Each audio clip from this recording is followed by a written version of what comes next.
So, ladies and gentlemen, Dane Neves. Dane, why don't you introduce yourself to everybody? What up, David Araki podcast listeners? This is Dane Neves. I am a local of Oahu, born and raised here. Um, my education background is film, so I went to film school here at the University of Hawaii at Manoa, and I guess I first and foremost like to call myself a filmmaker, meaning that I produce, direct, write videos, films of various content, various quality, various lengths. It's super fun. On the side, I do music production, I do photography, and I do a little bit of voiceover acting. So I'm artsy. I'm super artsy, and I've been doing this kind of stuff for the past 15 years.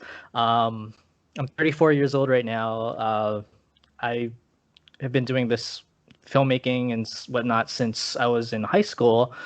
But I really started to get into it during college when I was in film school, and from there it just kind of took off. I have had a lot of films that have been in film festivals throughout the years.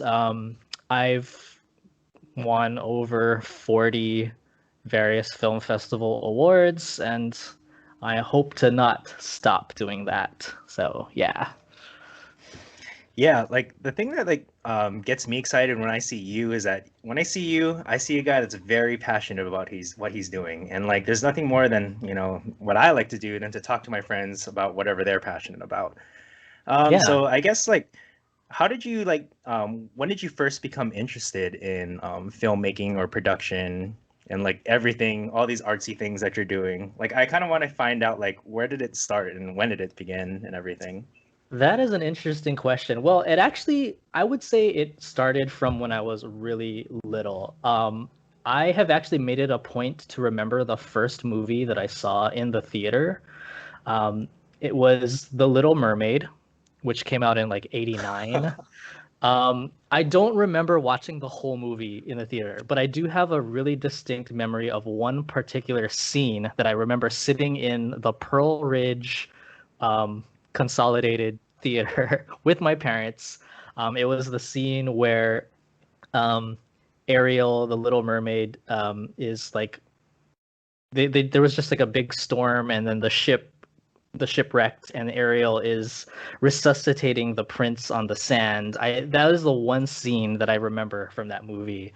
Um, when I was a kid, yet I was pretty energetic. I like to do impressions and I like to do acting and stuff. So my parents really encouraged that. When I was in elementary school, I did like a lot of plays and all that kind of stuff. So performance art was really important to me when I was a little kid. And because of that, I wanted to be either an actor or an animator. I wasn't that good at drawing, but I just liked the technique and I just liked watching animated movies. I wanted to be involved in that world somehow. Um, as the years progressed, I found out that my strengths were more of like concept rather than execution, I guess. When I was in high school, I did a lot of video production. I went to Midpack, and this was around. I graduated in 2004, and in 2004, Midpack opened their big tech center that they've been constructing for a number of years. And in that tech center, they had a huge green screen wall, and they had capabilities to do kind of like news broadcast for like their morning announcements. So I immediately jumped on that team, and I did. I was an anchor, and I also did like little short news videos. So that's kind of where the video part of my career or whatever started. Oh, that's really cool. So that was the first time you've done any video work? And I'm sure, do you know if anybody has any of those like recordings or tapes? I do. Yeah, I do have from the those morning bulletin broadcasts, I did save a few clips of like the videos that we worked on, and they're super fun. We did like these parody videos. We did like a parody of the Lion King opening. We did like a Batman parody and like Indiana Jones. There were these little skits in between our morning bulletin announcements, and it was super fun. Yeah, before that, I didn't really delve into video, too many like serious videos. We did like school projects here and there, but this was 2004, so the resources weren't that available to us as they are now.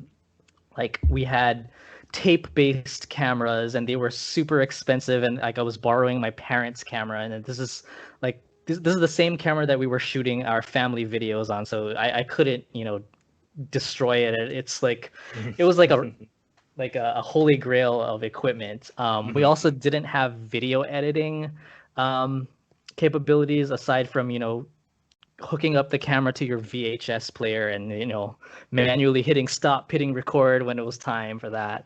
Mhm. Um, but in 2004, when that tech center opened up, iMovie just came out. So that was video editing in that sense was a huge deal for me because we could, you know, I felt like I was God, creating like manipulating all this footage. So that was a big deal for me. Yeah. So I guess like over the past 16 years or so, like how many like films or like videos have you made to date? Hmm. Okay. So I'm gonna try and put a little barrier between what a video is and what a Okay. film is. So a video is, you have a phone, you have a camera, you hit record, and you're kind of like documenting something. Um, but I feel like a film has a little bit more gravitas to it.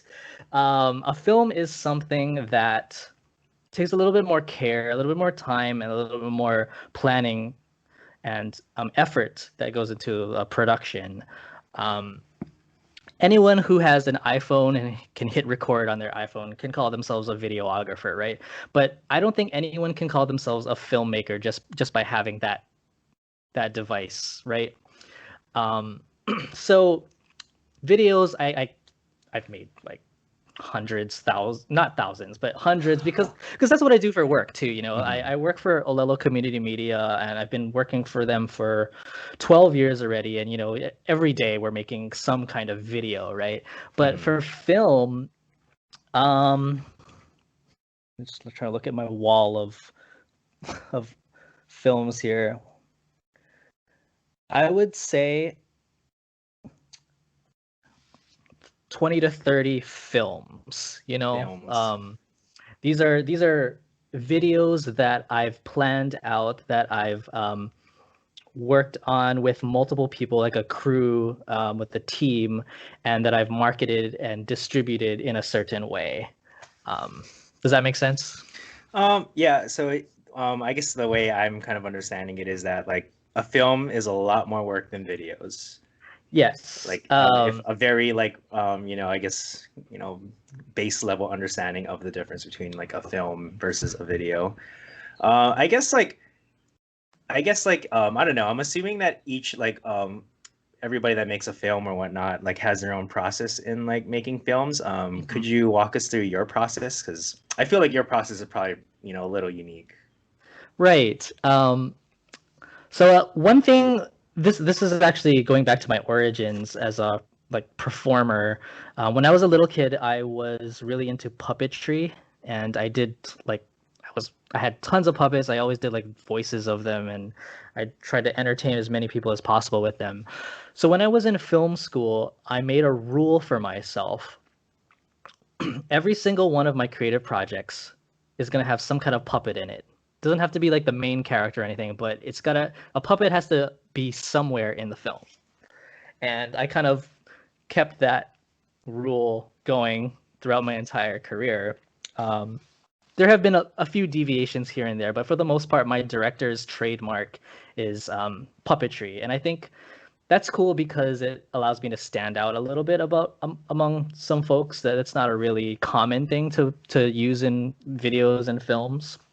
Um, but I also don't let that be um, a Like, crutch. oh, I You know, see. like I if I come up with an idea for a film, I didn't say, okay, but how is a puppet gonna work into this? No, I try to make it natural, but um, I like to I like to tell stories that are unique, that are fun for people, and I pretty much by the time someone finishes watching a film of mine, I want them the first thing I want them to think is, oh, that was fun.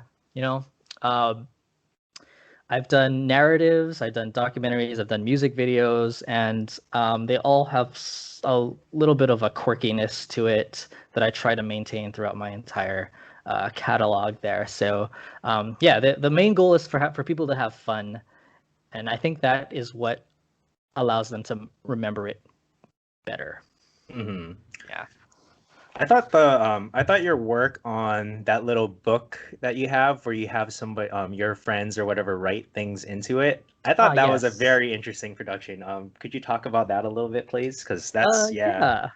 it's so cool to see other people I know. It's like, oh, I know that guy. Like that's Right, so cool. right. Like So what yeah, I guess this what was the inspiration for that, I guess. Yeah. Sorry. So this was this was my music phase Mm. where for fun I made an album, like a music album of these songs that I wrote throughout my past. These are songs that I've wrote for maybe like some of my short films or just like random stuff here and there that I didn't really get professionally made or professionally recorded in the past. So this was my opportunity to go back and say, okay, I really liked these songs that I wrote, so I'm gonna work on getting them professionally recorded just for myself. So there was this one song called Story that I originally wrote for a short film of mine called Poison Apple. It was the end credits song that was in Poison Apple. And it was sung by a male and a female in that movie. But this new version of Story for this special album project of mine, I just sang it by myself, and it was kind of like a rock cover, quote unquote, of the song Story. So that was one of 10 songs that I recorded for this For Fun album. And this album is called Felt Something Beautiful. So if you are interested in listening to it, it's called Felt Something Beautiful. It's on iTunes, Spotify, Amazon, whatever. But because my background is in filmmaking, I was like, okay, so for every one of these songs that I record for this album, I want to make a music video for. So I did end up making the 10 music videos, but the first one that I worked on was called Story. And this music video, I wanted to um, involve as many friends of mine as possible, writing a little message about themselves in this like sketchbook. This a blank. Every single person that was included in this video had a blank page, and they could write a short message about who they are, what their story is. You know, so there were varying stories. Like someone said, I like to draw. Another person is like, skateboarding is life, something like that. I don't remember exactly what it was, but I think I had maybe about 25-ish people in this video. They all had 25 different messages, and I shot them holding up their blank pages with the messages written out on it in different locations. And that was fun because, you know, I don't feel like my projects are exclusive. I like to involve as many friends of mine as possible. So that was the Story music video, and that everyone liked that music video so much that I kind of copied and pasted that concept of writing messages on a blank piece of paper, and I actually applied that to two future music videos. One was called Spring Break, and another one was the Good Day song. So, David, you were in the Good Day song music Yeah. video, right? Yeah, that was a lot of fun. Yeah, Well, honestly, like I don't even remember what I wrote, but then I remember like thinking, huh, I do not know like what to write because it's like, you only have that sheet and you have to write it big enough so that, you can, see it in the video and everything. Yeah. Yeah, I think yours was go through what you grow through. Does that sound maybe. familiar? Maybe. Yeah, I honestly like I've been doing so much things and like this has been such a crazy year and like so much has happened. Like I Yeah. really don't remember. I'll definitely link it or like try to put that video in the description so everybody can like Okay. check me out. That'd be fun. Yeah. So it's called the Good Day Song music video, and that's the one that you'll see Mr. David Araki in.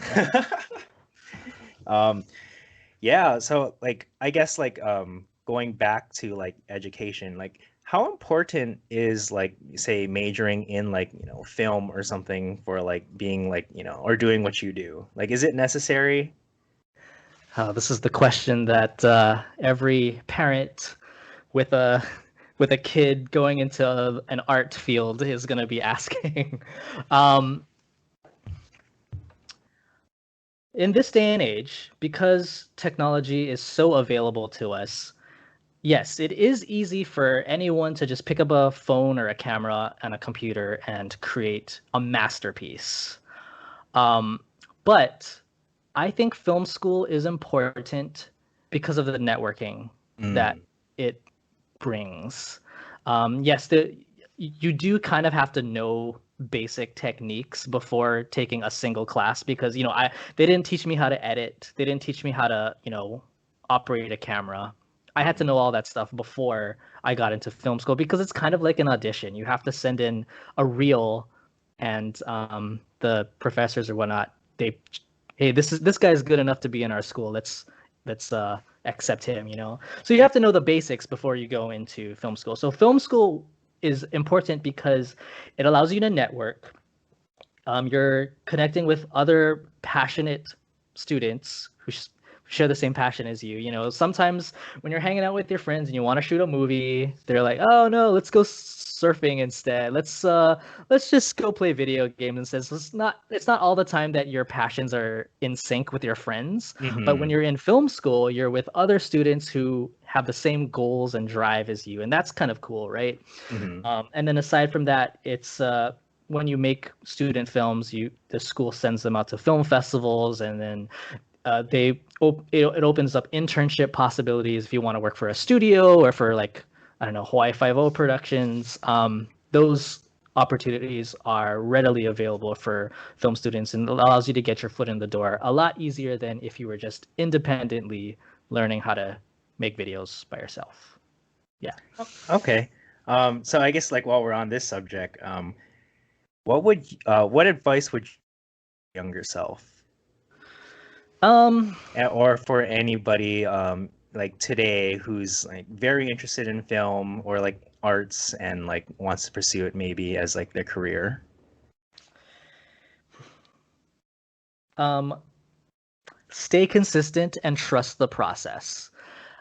There are a lot of people who try different things because it's trendy, but then they realize later on that this wasn't I didn't really do my research or this isn't really for me, so I'm just gonna give up or something like that. But if you're really passionate about something, whether it's filmmaking, whether it's a sport, or whether it's doing a podcast, I would say even if you're not getting the success that you want immediately, um, just keep doing what you're doing, keep working at it, keep evolving your craft, and yeah, you just trust the process because success will come to you one way or another. Um, I guess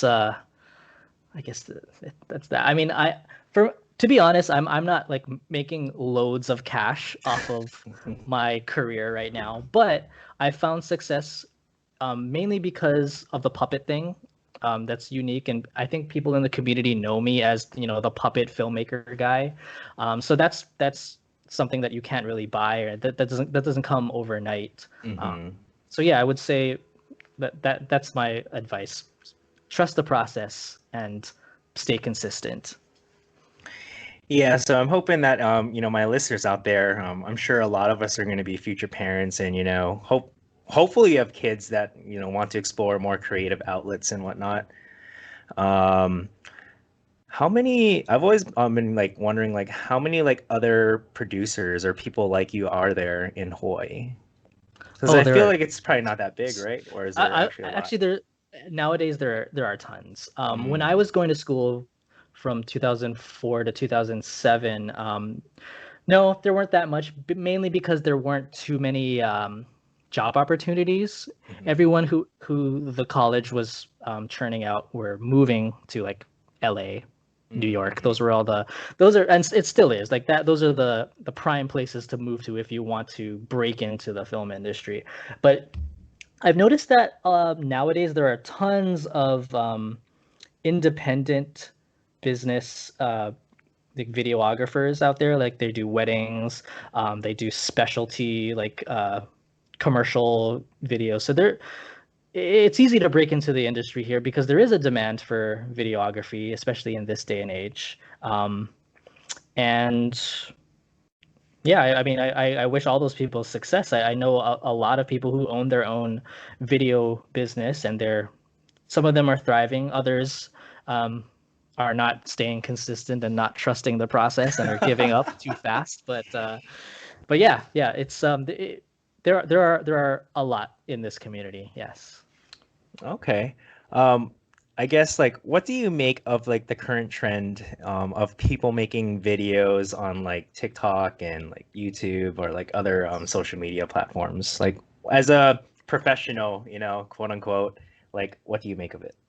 Um, it's kind of interesting because these are you're talking about like the TikTok users are like, what is the it's not millennials, it's the one after millennials. I think it's Gen Z or something. Z, okay. I don't know. I kind of lost count after that whole millennial thing. I was like, Are you a millennial? Are you considered a I millennial? think I think I'm right before the cutoff. Like what last thing I read, it said like from 97 and on, it's like the next generation they consider it. So I think I Okay. just made the cutoff. All right. So you haven't Yeah. eaten any Tide Pods, because Um that's not that's just a joke. That's a not yet, generational. not yet. No, we're Um, not endorsing the the consumption of Tide Pods. um.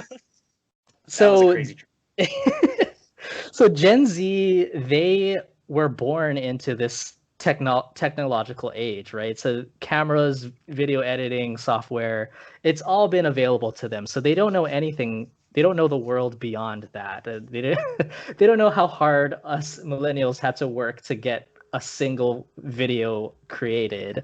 Um, but I do appreciate the creativity that a lot of the youngsters are doing on TikTok and YouTube and whatnot. Because I'm thinking of when I was their age, I wish more of my friends did videos. I wish we had those platforms. And now that they have it, I'm like, wow, it's like, yeah, totally embrace it. On the other hand, I do not consider them filmmakers, like how I was talking about earlier today. Mhm. They are videographers. They're not filmmakers. They're not practicing the techniques and the processes that are required of making a film. But I know a lot of them that are doing great as videographers. I am guilty of being very entertained by some of the trends, like the WAP dance and whatnot. But I don't know. What are you into? What kind of like social media trends are you into nowadays?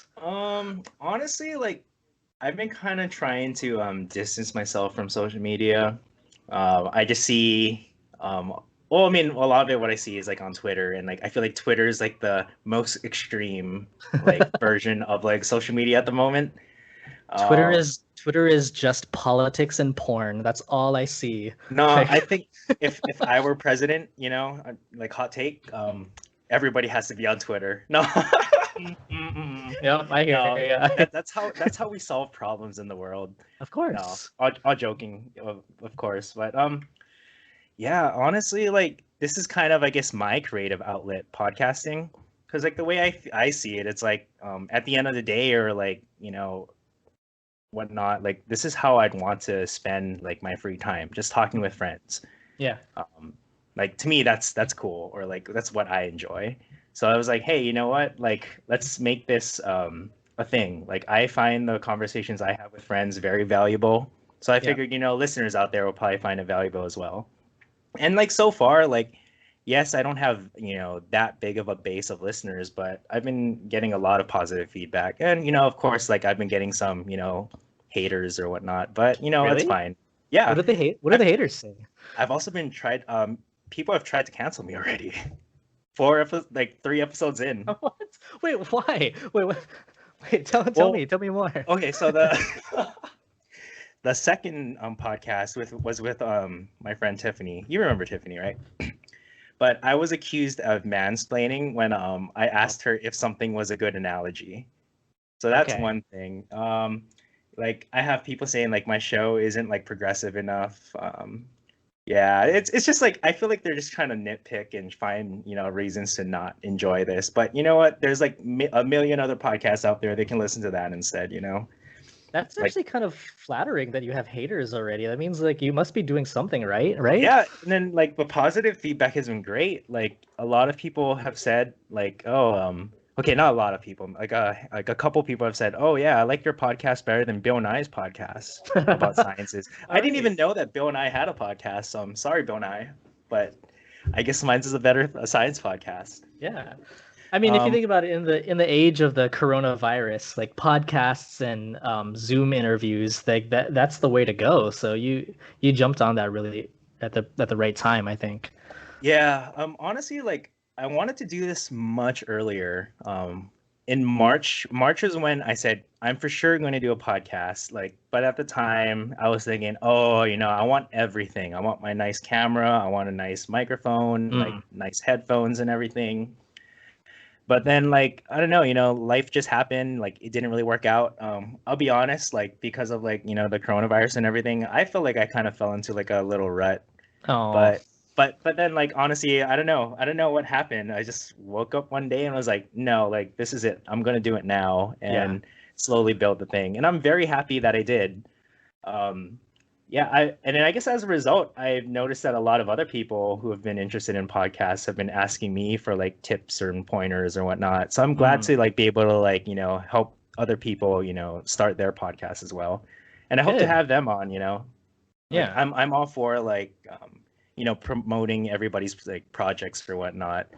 It's Right. like my perspective is like yeah, when the tide rises, all the ships should rise too. So Yeah, absolutely. What other podcasts do you like to listen to? oh boy, I listen to a lot of comedy ones. So Mm, like okay. I mean, of course, like you got to listen to the biggest one. Joe Rogan. He has a Of very like a course. lot of like really interesting people on. Yeah. Yeah, it's a little controversial. I guess in a sense, like that's where a lot of inspiration for this podcast comes from. Like, yeah, this is a standalone podcast for everybody listening. Everybody thinks they have to listen to like each podcast to get going. Hmm. But I think after having like Tiffany on, who's like a engineer, having my friend Juan on, who's running for mayor in Omaha, and then Wow. having All you, right. yeah, and then having you on, who's like a local producer. Like I think that's kind of getting it out there that like yeah, this show is like standalone, no real like structure or anything. Mhm. It's just like a good vibe in my opinion. Us hanging out, like we're all friends and everything. Like it's Yeah. nice to catch up with like friends or like people from the past. See what they're up to. And like Yeah. I love, and like I said earlier, like I love hearing what people are passionate about. That's your theme right there. Just catching up with Yeah, friends and people from the past. Yeah. yeah. This is just the hangout. That's the point of it all. It's like I feel like by spreading good vibes out into like the universe or I Yeah. guess like the internet. Maybe that's a way we can make the world a better place. There you go. And There you and go. it's like also like it'd be nice to like inspire people to do something that they were a little hesitant about. Seeing somebody like you who's like very creative. Like I'm sure like most people in their lives don't have somebody like you who actually was like, yeah, I'm gonna follow my passion and do it. And I Yeah. think that's very Hmm. refreshing. Well, thank you. Yeah. Yeah. You have any other Yeah. questions? Like I guess it's kind of this segment turned into like a questions for David segment. No, I mean this is kind of like what I do. I have done a lot of documentaries where I'm, asking people these kind of questions about themselves. So yeah, it's just natural Yeah. for me to get into that zone. No, that's totally fine. Like honestly, I love it. I love it. Like none of my other guests have like really asked me any questions. So Mm, like this is refreshing for me too. yeah. All right. Yeah. Well, if we want to merge the two themes here, I want to actually ask you what your top five favorite movies are. Okay. And then you're gonna have to follow. Okay. Okay. And let me just preface by this. What I define as someone's a favorite movie of someone is a movie that's stood the test of time. Okay. I don't like when people say, "Tell me movies that have just come out within the past couple months." Right, Like, right. No, mm, no. Like I wasn't gonna say any of like recent movies. yeah. Okay, I would say, yeah, a movie has to stand the test of time to be someone's favorite movie. okay. I haven't okay, I don't think I can go from like five down to one, but I can definitely start at one. Okay. Oh no, it Um, doesn't have to be in any particular One is definitely Star Wars, the original. order. Okay. I've had that on VHS. I've watched it so many times that like it actually like kind of damaged the tape. Did you That have the special edition, like the no, no, it was gold the VH? original Oh on wow. VHS, yeah. Wow. And I watched that so many times that like yeah, like certain like parts of it kind of like are I guess like broken. Yeah, I don't Wow. know. Yeah, I've probably That, watched it over 70 times. that's a rarity, Um, the well, original. I mean, because like if you just look at the story of it, you have Luke, starting from very humble beginnings, Hmm? you know, growing up and understanding like, who he is in relation to his like galaxy or universe. And I think that Yes. story is very, I don't know. I just It's love the way universal. George, It's yeah, universal. I Yeah. love the way George Lucas does it. Yeah. Yeah, And so then that's way above like any other movie. Yeah, Star Wars is definitely my favorite movie. oh yeah, yeah. Um, Number two, I'm gonna have to go with The Shining.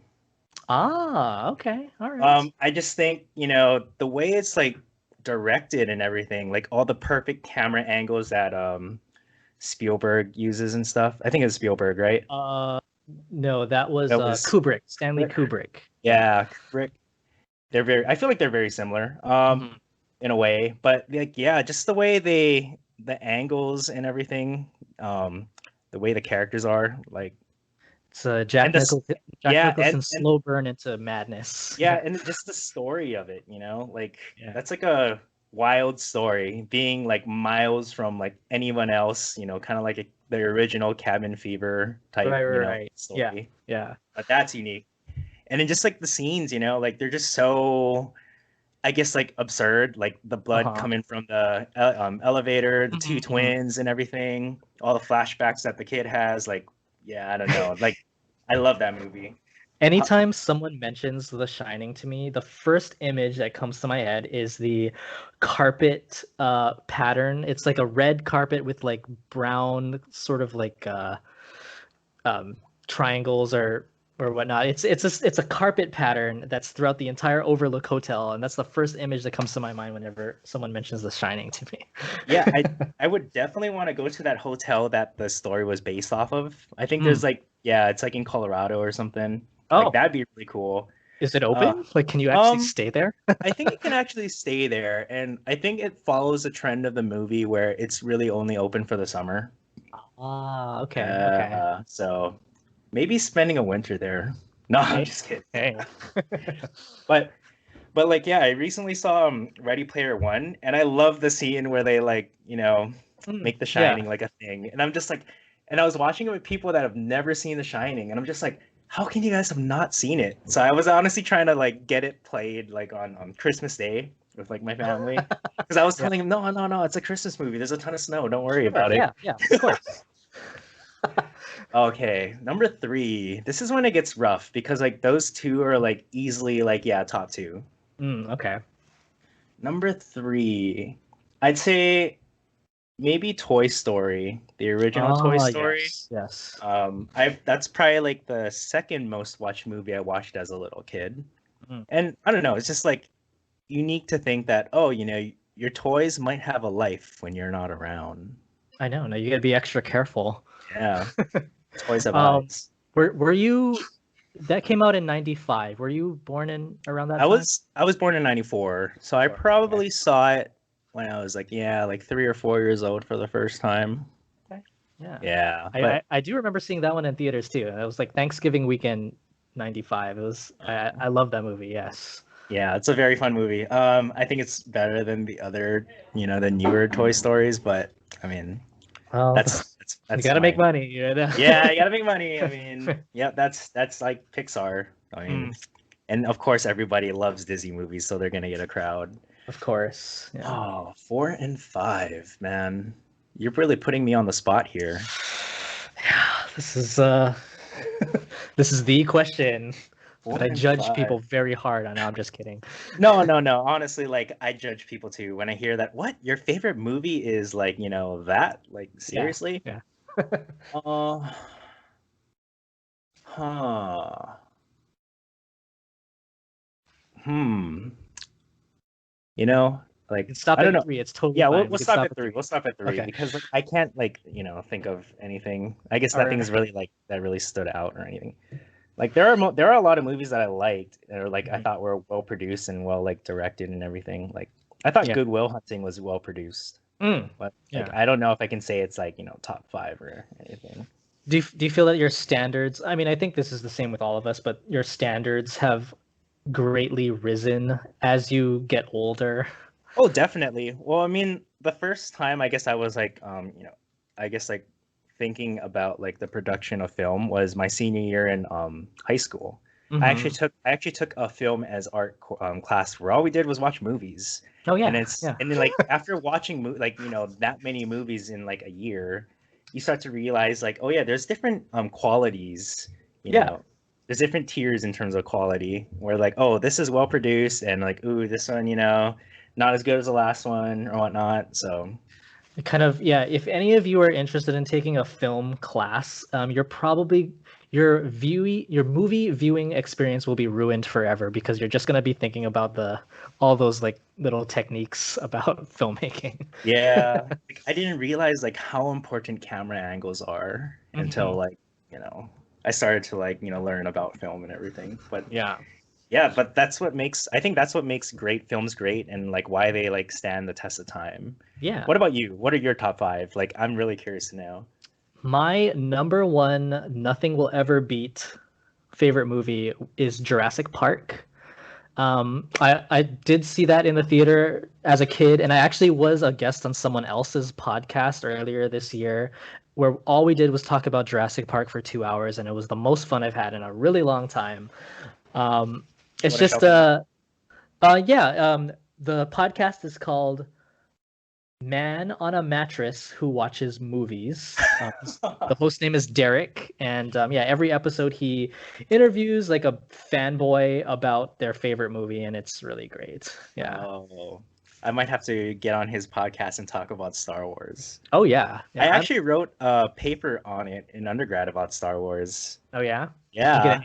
Yeah, I got an A. Well, actually, like, I mean, okay, honestly, like I was a little like drunk and like a friend, I dictated it to a friend and then I got an Okay. A. Yeah, so Wow. Wow. yeah, what a nice friend. But that was before voice to text, so I'm just imagining you just like wasted in like your bedroom and your friend's on his laptop or whatever, and you're just like ranting about like all these Star Wars theories and stuff uh, like that. It's so yeah. funny. But yeah. All right, so what about Jurassic Park was so, I guess like, which solidifies it as the forever number one?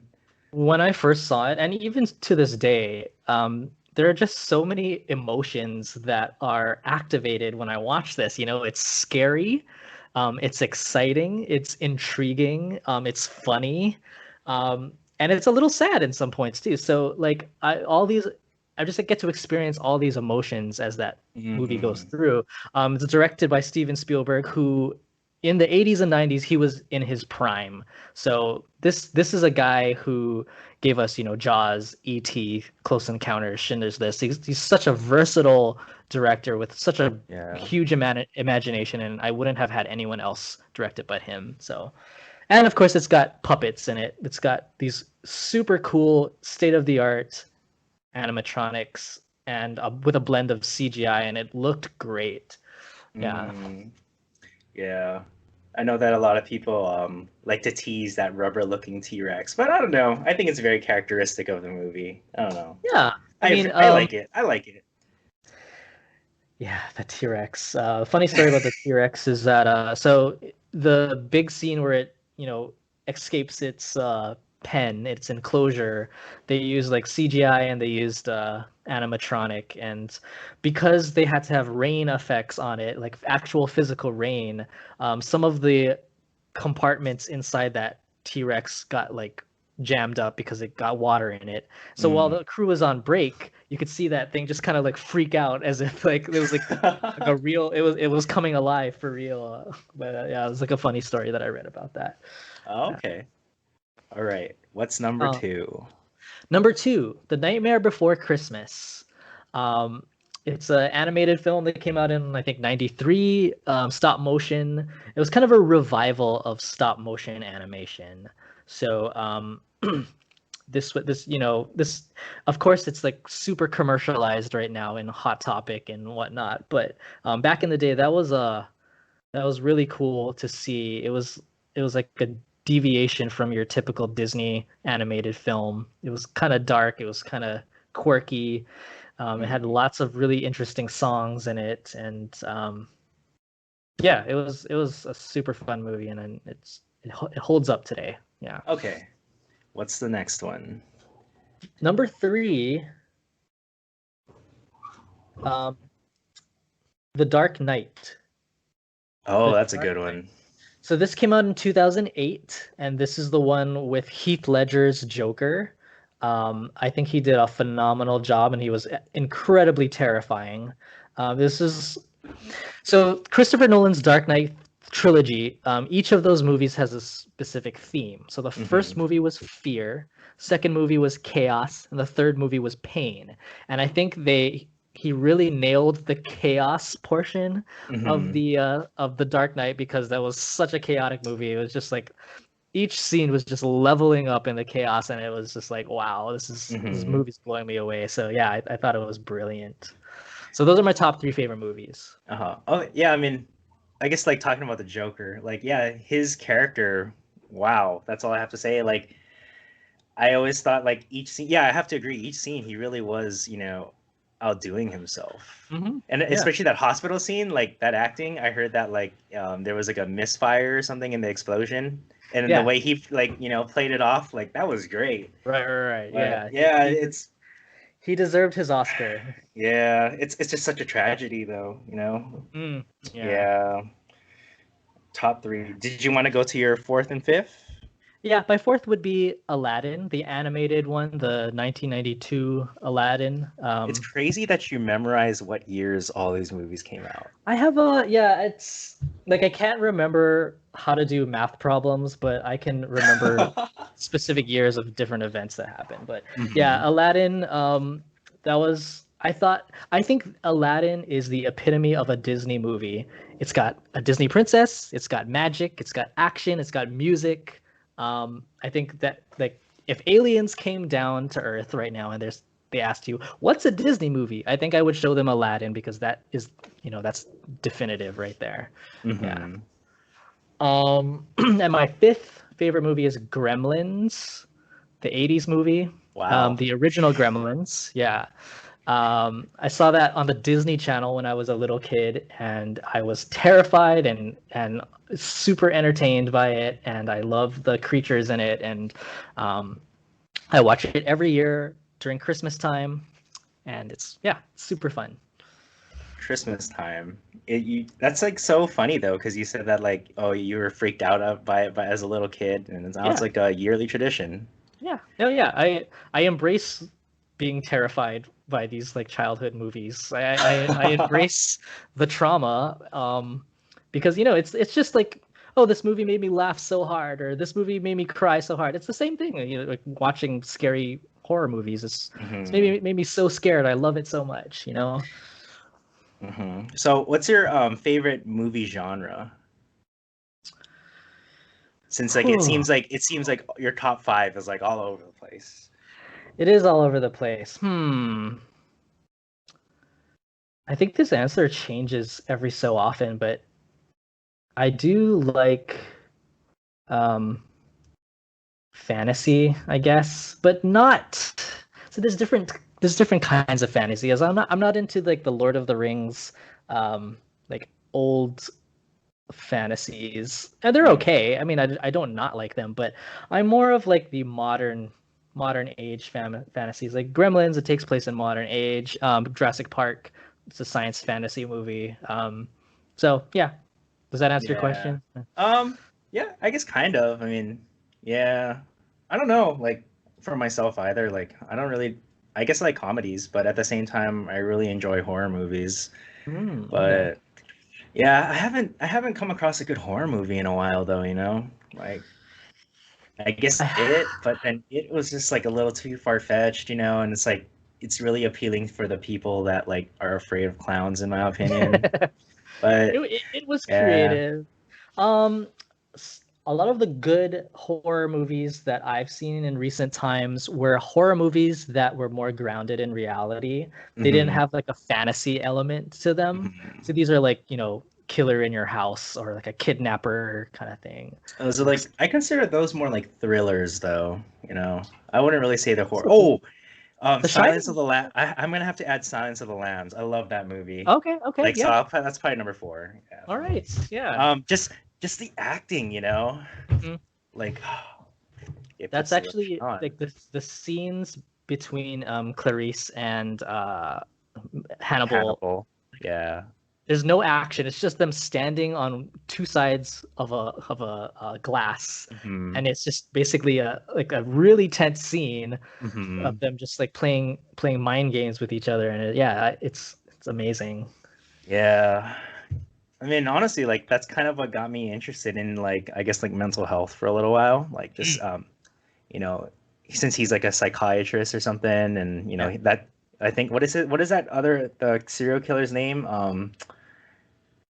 Oh, Buffalo Bill. Yeah, that's right. Yeah. And then just that like that's such an interesting like psychosis, like wanting to wear like women's skin to feel beautiful. Like Yeah. I don't know, that's just crazy. I don't know. Yeah. But the Um, last horror movie I saw was actually Poltergeist, you know. the Throwback original. to yeah, throwback Yeah. to Yeah. Spielberg. This Yeah, house is clean. That's that's or a the line that I use a infamous lot. Like after I just vacuum my apartment. This house is clean. yeah, or like it's like a little joke that I think to myself. Yeah, so like there's like I guess like a branch of my grandpa's family, so like you know an auntie and uncle where everybody's like, oh my god, you know they're coming. So whenever they're like here, I just think they're here. Yeah, yeah. That's what you gotta do. You gotta. Yeah. So I don't know. Like I get a kick out of it, but then like Yeah. I figured that like I don't really know if any of like you know my cousins or whatnot are really into like film. So, but I was able to share that film with one of my cousins. So maybe Okay. I can start making that reference. You know. I am very thankful for streaming platforms like Netflix and whatnot because like those older movies are now readily available to anyone to access. I mean, before you had to like drive to the store or the Blockbuster, Blockbuster. rent a video, but now it's so easy, and I don't think the youth of America has any excuse not to know these older movies now. Yeah. Yeah, I think it's crazy that like a lot of people like okay, so my cousin was like, "Oh, this movie sucks." I'm like, "No, you have to realize like when it came out. Like, yes, Hmm. there's like stuff like Insidious that follow like a similar theme and whatnot, but you have to consider like you know at the time like this was like I think it was like 1980 or something when it came out, Around there, yeah. and like yeah, like you know I think that's like the first like movie that I know of where they went along the theme of like oh you know somebody going to like somebody living going on to the afterworld or something. Mm. I thought that's like kind of you know cool in that Yeah, sense. yeah. But yeah, Poltergeist holds up in the Yeah. horror genre very well, I think. Of course, everybody likes The Exorcist. Yeah. Yeah, It's okay. It's yeah, okay. yeah. What's your favorite horror movie while we're on the topic of horror films? It's gonna have to be Scream.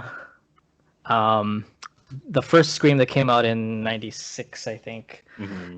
It's just because I actually didn't enjoy it that much when I first saw it, but after multiple viewings, it's like really creative because it's kind of making fun of the slasher genre.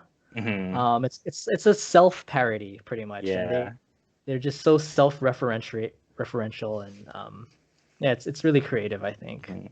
And The the scene that sticks with me from that movie is okay. I'm not sure if it's from that Scream in particular, but it's the one where the lady's drinking wine on the couch, and then like he shoves the bottle into her mouth and like slits her throat, and then like the blood kind of bubbles up through the um, wine bottle. I that thought that sounds was so familiar. I don't think that was in the first yeah. one, I but don't know if that was in the first one, but whenever that I think sounds so Scream, familiar. I think that scene. Like wow, this podcast is getting graphic. No.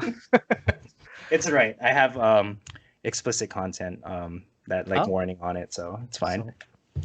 Yeah. No Uh, censorship then. Wow. yeah. Okay. Um, I am also a fan of the Final Destination movies. Ah. Um, I like it because there's no physical killer. It's kind of like the idea of death coming at you. Hmm. And of course, like anytime someone sees a truck of chopped lumber in their back, they're Final Destination. Yeah. Yeah. Or like you're just driving behind a car where something doesn't look too secured Yeah. down or tied Yeah. down. Yeah. Yeah. Like Especially in it could Hawaii, happen like in any that's day. Yeah. yeah, for Hawaii it's surfboards. Like you'll be Oh. surprised. Oh yeah. Yeah, some people really need to tie down their surfboards better here, but you know, it is what it is. I'll I make the news if I guess. die. That's what. Right. Right. So Sorry. what Yeah, a I way to don't know if. go. What a way Yeah, to I'm sure go. my listeners already know, or like, yeah, my friends already know that I have a pretty dark sense of humor. But yeah. All right. So that's horror. I have to ask, since you brought up like streaming services, which Mhm. one do you spend the most time on now, and why is it Netflix? No, I'm just kidding. Well, No. uh, well, I mean, ever since our pandemic lockdown hit, I've been Uh-huh. on everything. I have Netflix, HBO. I think right now Netflix is still king. I'm Hmm. still more attracted to the series on Netflix. But as far as movies go, HBO's been pretty good with their movie rollout. I just watched Hmm. Wonder Woman 84 the other day, which actually was a bigger mess than 2020, but who's counting, you know? Hmm. What about you? What is your streaming platform of choice? Um, Honestly, like I only really have Netflix right now. Mm, I mean, like I have access to the others, but like I find myself on Netflix the most. Yeah, I guess like series mainly. The what last series are you one, getting through? oh, the one I watched that was really good at the beginning of this year was Ozarks. Okay, I haven't seen that one. Yeah, so that one's about like a money laundering operation. And it was crazy because like a week after I finished it, there was that whole story in Hawaii. I was just like, Oh, wow, what are the odds? That's so wow, so, coincidental. so topical. Yeah, Yeah. and then like it's crazy that like I think like they're still in court now or something. Mm-mm. Yeah, like I thought that was crazy. Um, So but, did you understand the real life scenario because you watched Ozark? Did you um, understand the details no, of it more? I honestly just took it at like as like entertainment, like, oh, you know, what crazy thing is going on in the world today, you know? Like Okay. honestly, when Yeah. I wake up, that's like honestly like what I do. Mm.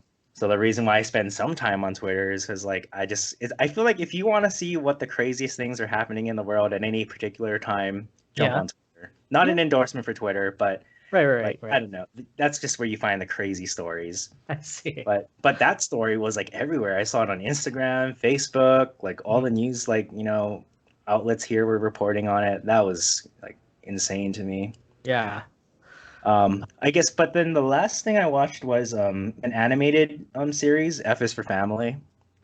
Oh, I haven't heard of Um that one. yeah, it's on Netflix. There's a very famous comedian that was a producer for it, Bill Burr. He also plays Oh like the yeah. main character. So Okay, okay. Yeah. that was pretty funny.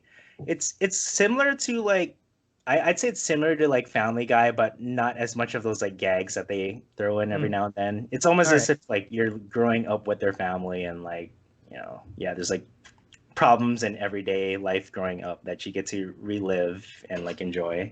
does Bill Burr play like the father figure? Yeah, he plays the father figure. I Yeah. mean, Okay. All right. it's only appropriate if he plays the father figure, you know. Okay. Yeah. What about you? You mentioned series. What series have you been watching, or would you recommend for people? Um, this year I did watch a lot. On Netflix, The Queen's Gambit was like super high up there. It was like I would give like a 5 out of 5 for that one, as well as Cobra Kai, the Oh, that was a Korean good drama. one.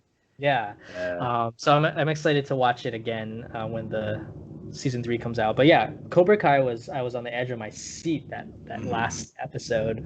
Yeah. And what else? Slowly getting through Schitt's Creek, and I'm so glad I finished The Office. I watched the whole series of The Office over the summer because it's Uh-huh. Netflix is actually taking it out. Um, Yeah, I still have yet to finish, I think, the last few seasons. But yeah, that first episode, I think that might be the best pilot episode I've like seen yet. no, yeah, Like, yeah. I don't think they'd be allowed to like, you know, play it now. Like if it was like a 2020 thing, like I don't know if they'd be Yeah, able to do it, but like I don't know. I thought it was well, hilarious. I mean, I think it'll still make sense in 2020 because you're laughing at the fact that Michael Scott is so out of touch. Hmm. That's the joke. Right, I right. guess they do kind of tone him down a little bit in later seasons, but yeah, that first season he was just off the wall, and it's borderline dislikable character. Yeah. Yeah. Yeah, like I don't know. I don't know if we've all had that boss where like, oh man, like this boss is like, I don't know, but I don't know. I have yet to have a boss like that, but you Yeah, know, yeah, I'm sure. I don't know. Of course, like you know, it's a sitcom, so you know, right, it's supposed right. to be like the most extreme, you know, version of what life could be. Yeah. I mean, that But was the when that came out, which I think was in like 2005. mhm, Um, that was the start of the found footage, like documentary style trend of sitcoms. Because mhm, after that, there were like a whole bunch that came out that would follow that style, where it was just like a camera crew following a group of people around and to do mhm, like interviews and whatnot. But yeah, that was Office was such a groundbreaking show. mhm. What do you think is going to happen in the third season of Cobra Kai? Okay, well, I don't. I guess, but at the time of this podcast recording, it's December 28th, so the Yeah, third season hasn't come out yet. But judging by the trailers, it sounds like they're gonna go to Japan. Like like a what's his tournament name? or something. I don't think it's Miyagi. a I don't think it's a tournament. I think it Oh. looks like they're trying. Daniel Larusso is trying to re-find himself in his purpose of teaching karate to the youngsters. So I think he goes back to Japan to find like maybe some details about Mr. Miyagi's life that he wasn't aware of or whatnot. But yeah, it Mm. looks like there's going to be a lot of soul searching in this Hmm. season. Yeah. Yeah. Like I'm glad that I guess like on Netflix picked it up because like I think YouTube was having problems like I guess like with their production or something. Because yeah, well, I saw it a few years back when it was streaming on YouTube. Like I Mm. actually bought that like YouTube streaming service. Yeah, yeah, yeah, yeah. Yeah, but I'm glad that they're finally making it. Like, yeah, there's nothing more tragic when you get really into a series and you Oh find yeah. out it's getting canceled. Yeah, Like that's what yeah. happened to Ozarks. Like, there's like a bunch of series. I just can't really think of them off the top of my head right now. That's like, oh man, I was really looking forward to it. Yeah, I hear you. What, so Ozark is not making any more. Yeah, I don't think Ozarks is making anymore. I think yeah, they couldn't Did renew their contract or whatever. did they end on a cliffhanger? Yeah, they left on a cliffhanger. Oh no, that's the worst. Yeah, yeah. So, you know, it is what it is, though. You know, there's a lot of other series out there. It's an opportunity to give some views to like another series and to fall in love. It's another opportunity to fall in love again. That's the way I see it. I guess so. All right, that's a good Yeah, way to look at it. yeah. Hey guys, just a quick break. I wanted to talk about our sponsor of this podcast, Anchor. Anchor is a free all-in-one podcasting suite accessible on any computer or mobile device. I've been getting a lot of questions, honestly, about like how did I start my podcast? And my journey started with me trying to find a software which allowed me to do everything I needed, such as recording and editing. And honestly, like Anchor like went above and beyond that. It allows, or it definitely makes it easy for you to get published on various popular apps such as Spotify and Apple and Google podcasts. And it also helps you get monetized by setting you up with sponsors as your channel or your podcast begins to grow. Even if you're not like a podcast creator, you should definitely download this app, as you can find your favorite podcast and listen to it there, or you can explore and find new podcasts like these. So yeah, download the free Anchor app today from the Google Play Store or the App Store, or go to anchor.fm to get started. Okay, what else? What else haven't we talked about? Actually, what about your parental guidance thing? Yes. So I recently made a short documentary. Well, arguably short. It's like 17 minutes long.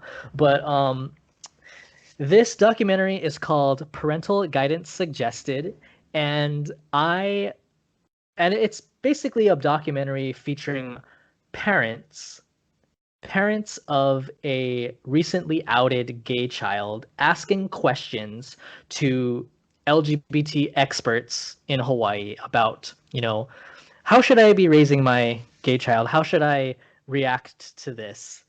And it's been winning some awards in film festivals.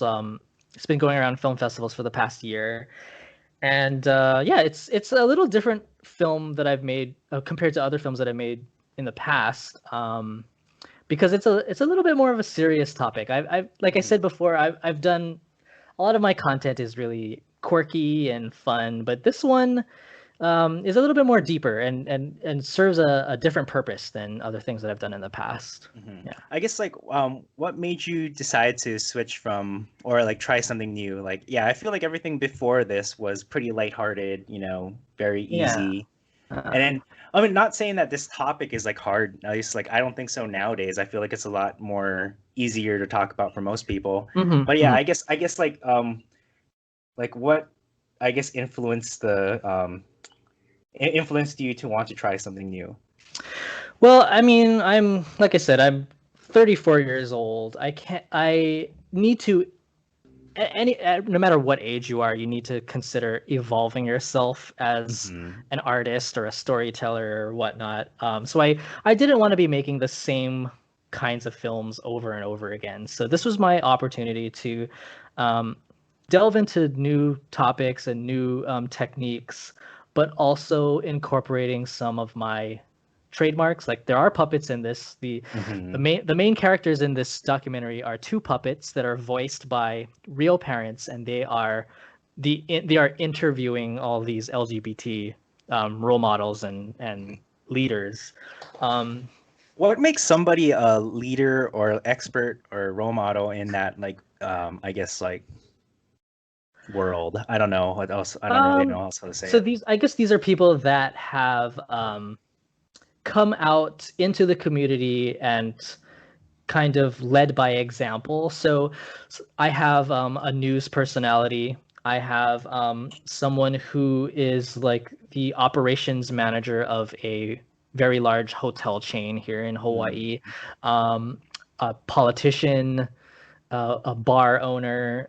These are people that are, just prominent community members that a lot of people look up to and a lot of people respect because of their success, and who are also, out loud and proud LGBT members of the community. Yeah. So I was very careful of who to ask for this to be subjects. Right.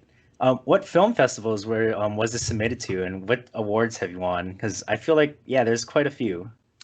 Okay, so I'm glad you asked that, because submitting a film to film festivals is kind of like applying for college. You pick out the ones that are right for you, and you just kind of send it out there and see who accepts you.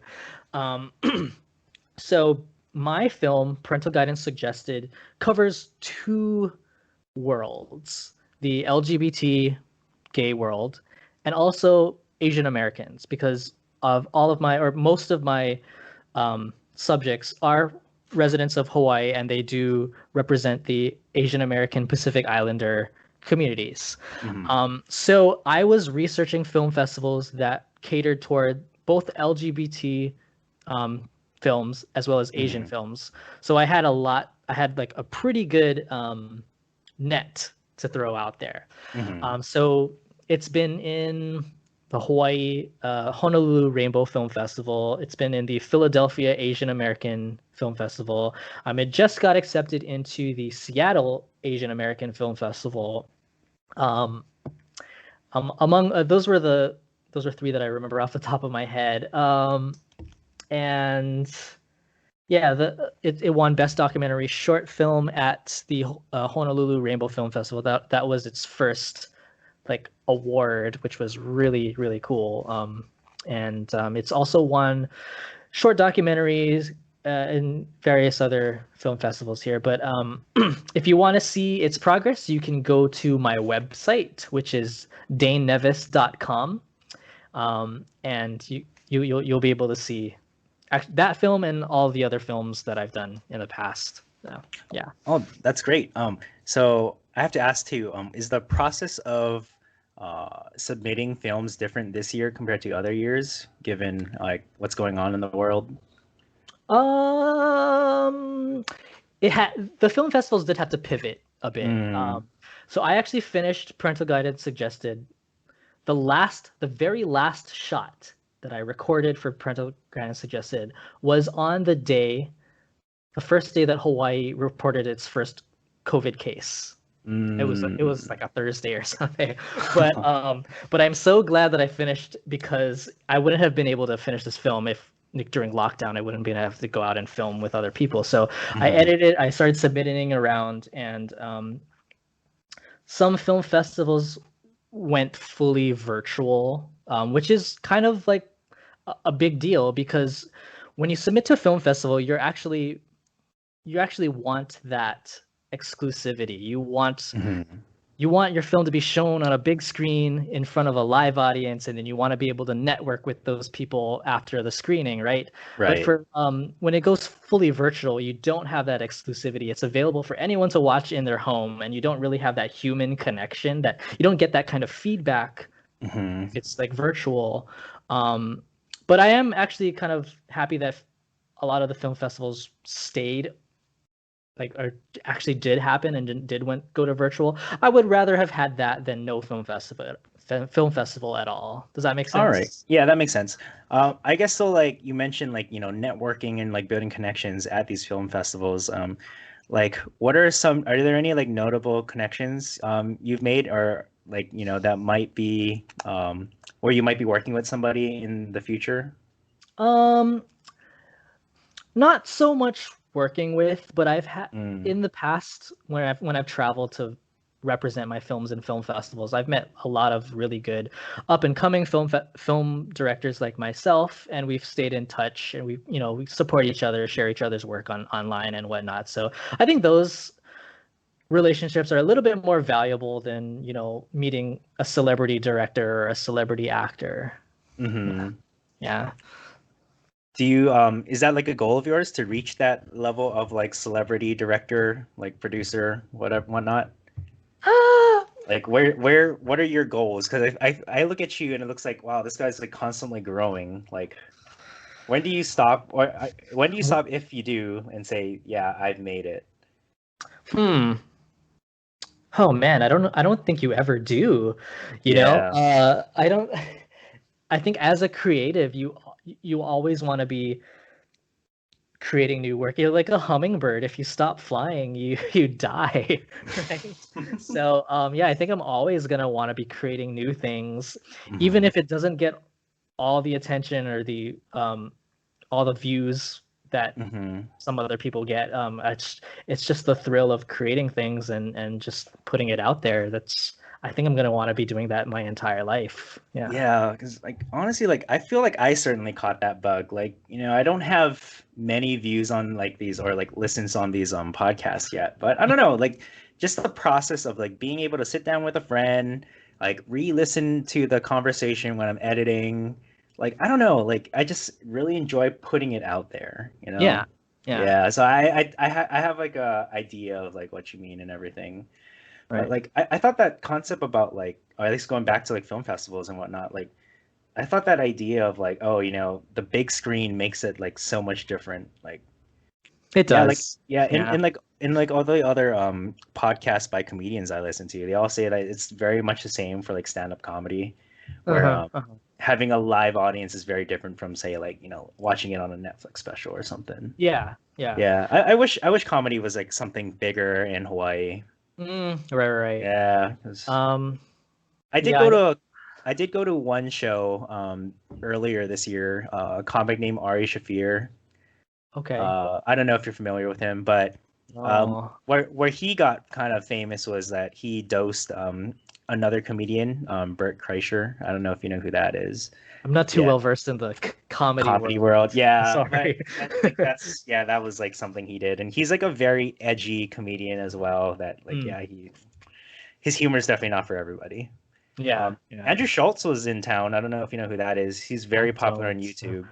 Yeah, he has Is like he a a younger YouTube guy? special. He's like Yeah, a he's younger. I think he's yeah. a few years older than me, Mhm. maybe a couple years older. Yeah, but that's definitely something I want to try out. Like get on stage, try to Yeah, I do do. things.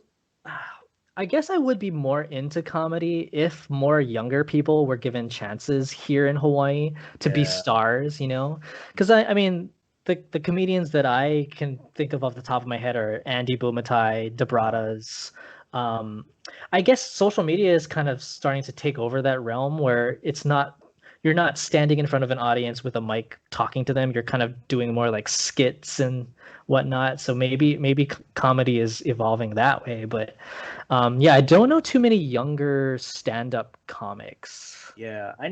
I know there's like one guy on Instagram. I just can't remember his name, but a lot of people said, "Oh, this guy's like little reels or whatever are pretty good." Mm.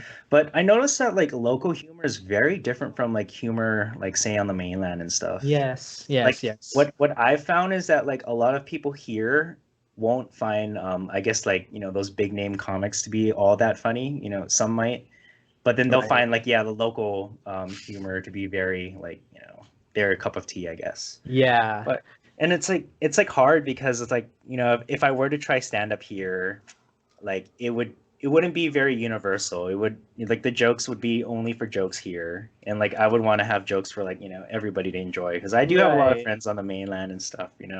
I guess you wouldn't really be able to evolve or grow as a comedian if you just stuck to a certain demographic. I Yeah, mean, yeah, yeah. definitely. Yeah, I mean I think you're pretty funny yourself. I feel like people know you for your one liners. Oh, those I'm are surprised you haven't dropped any in this podcast yet. Like I was hoping for well, uh a lot. I see that the thing about me is I rely so much on scripted content. Like I'm a terrible improviser. Don't uh, get me on stage and don't expect me to give you like a great improv sketch because I'm just mhm. terrible at it. But yeah, like my all of my content on YouTube and whatnot is very scripted. It's very planned out, and that's kind of just the way that I've learned how to make videos and make films. Is just you have to really do your pre-production and plan everything Mhm. out because you're otherwise you run into failures if you just kind of wing it, you know? Uh-huh. Yeah. Huh. I might need to like take some of that advice because honestly, like these podcasts are pretty winged. Like I have like a list of like, oh, these would be cool things to talk about or like questions and stuff. But I don't No, know. I but I feel like mean, it works for me. Like yeah, some I don't people know. can find a lot of success just by winging it, and it might be more comfortable for them. But for me personally, yeah, I have to plan and script things out before Mhm. executing them. Yeah. Mhm. Do you have anything in the works now? I'm just currently producing a YouTube talk show called Lonesome. And if you're interested in these jokes that David mentioned, this is the series to watch because it features a ghost puppet named Lonesome interviewing various artists, entrepreneurs, hobbyists about surviving the new paranormal. Okay. So it's yeah. So the every episode features one guest talking about how they are redirecting their creativity or their craft in response to the new normal. So I've had someone who was on Broadway, Broadway shut down, right? So he redirected his creativity, and now he's like a TikTok star. I interviewed someone who was really into raves. Like they like created all these fancy rave outfits, and then they went to all the fancy big raves. But now that's like there's no raves, he's redirected his creativity in other realms. I interviewed someone who is a Disney fanatic, but because Disney parks are a little bit less accessible now, she redirected her creativity to that. So yeah, there's lots of cool people that I got to interview, and I'm working on that series right now. So if you want to watch it, it's on my YouTube channel. You can search my name, Dane Neves, or you can just search Lonesome Dane Neves, whatever. Yeah. Is that, would you say that's like a podcast, or it's like a show that you're just like producing with your puppet? It looks like a podcast, like a video recorded podcast on the surface, but it's actually like a mini documentary about all these people. It's very edited. Like how long are each like episode? About on average maybe like 10 to 12 minutes each. Okay, yeah. These are like the raw conversation was maybe about 30 minutes, but I edited it down to about 10 to 12 minutes. Yeah. Yeah, I mean, I've been getting like a lot of feedback. Everybody's telling like, "Yo, your podcasts are too long." Like my first one was 3 hours because like that was honestly like that was like a hangout, you know. Like I haven't talked to like one of my friends in a while. I was like, "Oh, let's like, catch up, drink a little bit, have some fun." In that one, that was like a very long interview of me, really, where it was like my way of trying to like tell everybody like why I'm doing this, like what my goals are and stuff. Like I don't expect anybody to listen to all 3 hours of it, but yeah, everybody's just always talking about like, man, why is your podcast so long? Like even my other two, they're like an hour and a half, and like this one's going kind of long. But I like long form podcasting or just conversations because I feel like that's when you really get to like see who you're talking to. Like a lot of people are able, what I've noticed, like a lot of people are able to like in a sense like maintain an image for say like half an hour during a conversation, but I feel like as it goes longer, like people become more authentic. I don't know, it could just be like a delusion to me or something. Like I guess that is like if you do give your questions to people beforehand, are they performing or are they being sincere, Yeah, like I mean, honestly, like that's another goal of this podcast. Like I think that'll help a lot, and for everybody. Just being more sincere, more authentic, just being yourself, Like I think we're able to I don't know, I believe that we're all able to be ourselves, and like, the people that want to be around us will still be around. That's my perspective, Right. I don't think you shouldn't have to not be yourself at any given time. Yeah. I don't know. No, you're right. I'm gonna get taken out of context, by my but yeah, whatever. Yeah. So, like, how many episodes of Lonesome do you have? I have 20 in the can. So I produce 10 at a time. Like we can call them seasons or whatever, but yeah, I produce 10 at a time. I'm working on my third set of 10. So by March of 2021, I'll have 30 episodes done. Wow. And I release them weekly. Oh, okay. Like all 10 weekly at any given time, or like just single? Single one episode every week, and then after the 10th episode, I take like a little break, and then I release the next 10 weekly. Yeah. Do you have like any goals for that for the upcoming year? Oh yeah, I want to get up to 1,000 subscribers. Oh, that's your okay. It's like that's a very different goal. Like my goal is honestly reach 100 episodes by the end of next year. Like I'm not even thinking about subs or like viewers or anything. I just want to get content out. Once you get to 100 episodes, that's a huge milestone. Yeah. I don't think I'm gonna get up to 100 episodes of Lonesome, but I just want those subscribers to get that 1,000. That is the big YouTube milestone because you can start getting monetized after that. Yeah. But I don't know, like I noticed that like that's one thing a lot of like content creators are like so focused on nowadays. Like Hmm. I feel like a lot of people focus too much on like subscribers versus like, their content. Right, right, right, right. Yeah. And like that's like a trap I don't really want to fall into. But Hmm. I figured that like if I enjoy this conversation, other people will. And Yeah. if there's value in it, people will find it and they'll see this. The way that I like to think about it is that I like to treat every video or every episode that I do, and I want that to be someone's favorite episode, you Mhm. know? So that's why I don't have like thousands of videos on my YouTube. I don't like do thousands of TikToks or whatnot because I take my time with each of these videos, and yeah, like I said, every one of these has to be someone's favorite episode, and not just like a Mhm. throwaway just because I need to upload something for a quota or whatnot, you know? Yeah. Well, I mean, I'm not really trying to like hit a quota like that. Like I mean, to me, it's like just having conversations with friends. Yeah. Yeah, you're Like doing a great job. yeah. I mean, I just hope to have. It'd be great to have all of my friends on, but I know a lot of my friends are like, they would never agree to like being recorded or something. And then like I hope to support like video. Like my webcam's not the greatest. Yeah, I'd probably have to get a better webcam, but it'd be cool to support video. Maybe like yeah, expand and put it out on YouTube. But Mhm, YouTube, it's a little harder on YouTube putting out content, right? Like they're pretty like strict and stuff. So Uh, as long as you don't have like copyrighted music or anything. yeah, yeah. So well, even for like Anchor, the app that I'm using now, like Mhm. you're allowed to put music, but then once you put music in, like yeah, you can't get monetized for that episode. I So see, I like see. it's like podcasting, I guess, is like kind of cool in that sense where like you don't really need that 1,000 subscribers from the get-go. Like as Yeah. long as you have ads like turned on or whatever, you can start making money.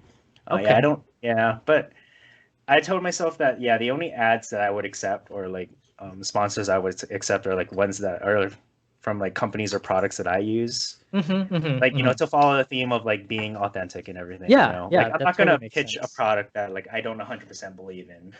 Yeah. Do you get to Yeah. choose? Do you get to choose Um, which ones to? It'd be really cool to get to a point where I can choose sponsors and Mm, everything. Like yeah. there's definitely like products that I own or like services that I pay for that I would I definitely pitch out even if they're not like, sponsors or whatnot. Yeah. But like yeah, it'd be cool to, be able to like um, expand on it, get paid for it. Right. Well, hopefully that comes soon then. Yeah, yeah, but I don't know. Like at the end of the day, like I'm still doing this for my own enjoyment, you know? Yeah. Yeah, and I feel like that's like what you have to enjoy what you're doing, right? Oh, of course. Yeah. Yeah, that and your tips from earlier of trusting the process, right? Hmm. Hmm. Yeah. Yeah. Yeah, and keep going. Don't give up too early. 'Cause yeah, I mean, I've thought about it too. It's like if you spend too much time looking at your views or whatnot, it's like can be like, oh man, like I had this video up for like 24 hours and I got like 34 views or something, Yeah. Yeah. Yeah. Like yeah, like it's yeah. Don't I guess for like my friends that are starting podcasts, I would say yeah, don't pay attention to the views. Like Yeah. they'll come, I'm sure. Instant gratification is not something to expect, like Yeah, it's gonna come over time. yeah. Yeah. I think that's something that a lot of like people my age like are dealing with. Like they want success to come overnight in a sense. Hmm. Hmm. But unfortunately, it doesn't work that way for most people. Yeah. I Yeah. guess as we get older, our definition of success changes, I think. Yeah, definitely. I guess like I'm kind of curious, like what was your earliest definition of success and how much did it change till now? Oh yeah, like once I graduated from college, yeah, I wanted to move. I wanted to work in Hollywood, and make $1 million franchise movie. Yeah, that was success for me. But now, times have changed, values have changed. I don't think I can really define what success is to me right now, but it probably has something to do with less gratification of strangers but more gratification of like the people that you respect and love and Yeah. Mm-hmm. Yeah. Yeah, that's very different from my motivations. Like honestly, What like what are yours? Honestly, like I'm doing everything I do for myself, you know. Mhm. Like if I don't enjoy doing it, like I'm not gonna do it. Right. Like I feel like quarantine and like, the pandemic and stuff was like a perfect time for everybody to like, self-reflect, see what their life was before. And like I find that a lot of my friends were like, "Oh, I don't want to go back to what my life was before, the pandemic." Oh no, And yeah. like I mean, and that's and fine. like I'm really happy to see that a lot of my friends are like trying creative outlets. Like I see a lot of friends starting businesses. Like I said, friends want to start podcasts. Yeah. I know a few like musicians, yeah, like Jeffrey and everything, like who's trying to Oh make yeah. that work for himself. Like I think Right. that's like really fun. Like seeing people trying to build something for themselves. Like that's really inspirational to me. But Good. like yeah, like I'm doing this for myself. Like a lot of people know that I've been pre-med for like the longest time, and that in a sense, like yeah, I was doing that because like that's what I felt like I wanted to do, or felt like where I could best help, in the world. Yeah. But then like yeah, ultimately I still want to do that, but I still want to have this podcast thing, and I realize it's going to be hard because some of my subjects are a little edgy or touchy, but And that's what makes it uh, entertaining, right? yeah, that is what makes it entertaining. Like Yeah. I have a lot of hot takes and stuff that aren't very popular and stuff. But oh, what do you? Okay, I have to ask. What do you make of that whole Tom Cruise thing? Oh, the where he like Did you listen to lashes it? out at his. Yeah, I did. I did. Yeah, Um, I think well, I especially never since you're really somebody in this film. Yeah, in I this never world. really respected Tom Cruise as like a role model. Just because he's just crazy in so many different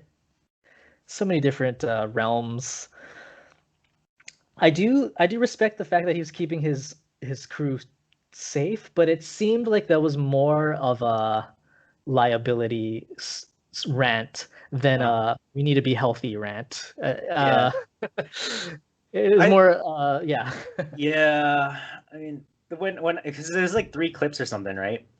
The I, first, I yeah, the first one I thought, okay, yeah, maybe, okay, I can agree with the first like part of it where he's like, yeah, you guys shouldn't be sitting that close. Mhm, mhm. And then the second part where he's like saying he's paying for people's rent and like college educations, I was like, okay, you lost me. Yeah, it's Like it became it's like a self-righteous type of thing versus, yeah, yeah, yeah. But yeah. I mean, honestly, like I'd much rather have that than getting fired on the spot. I mean, he did have the power to fire them on the spot, and he just chewed them out instead. So Yeah. yeah. How did that get recorded? Do you remember? Like, what was the source of the recording? I think it was just like another like member of like the film crew just like The phone turned or it on something? or something. Yeah, yeah, that's crazy. I don't know. That was a crazy. There's a lot of crazy things going on this year. Like Yeah. there was that whole Ellen story at the beginning of the year Oh too. yeah, yeah, Yeah, yeah.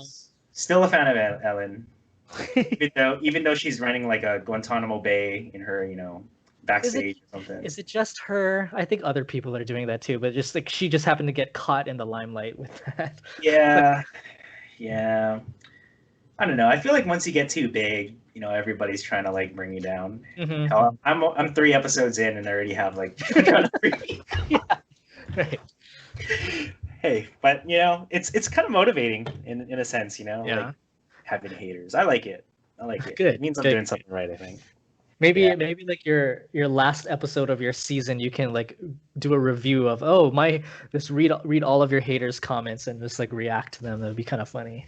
Oh no, I don't want to give them. I don't want to give them, You know, give them, yeah. publicity or anything. Okay. Like yeah, I'm trying to spread good vibes out there, not negativity. But of So course. yeah, yeah, you can't. I don't know. I do certainly laugh at them and stuff, but you can't take it too hard, or else you start to feel really down and stuff. Oh yeah, yeah. Yeah, I know a lot of people who don't deal with criticism very well. That makes you Yeah, stronger. yeah, But or like I'm glad you're dealing with it just fine. yeah, or like people trying to tell you how to do it. How to do Mm, your podcast. I'm just like, well, if you want it done that way, go ahead and make your own podcast. I right. want to do it my way. This is my thing.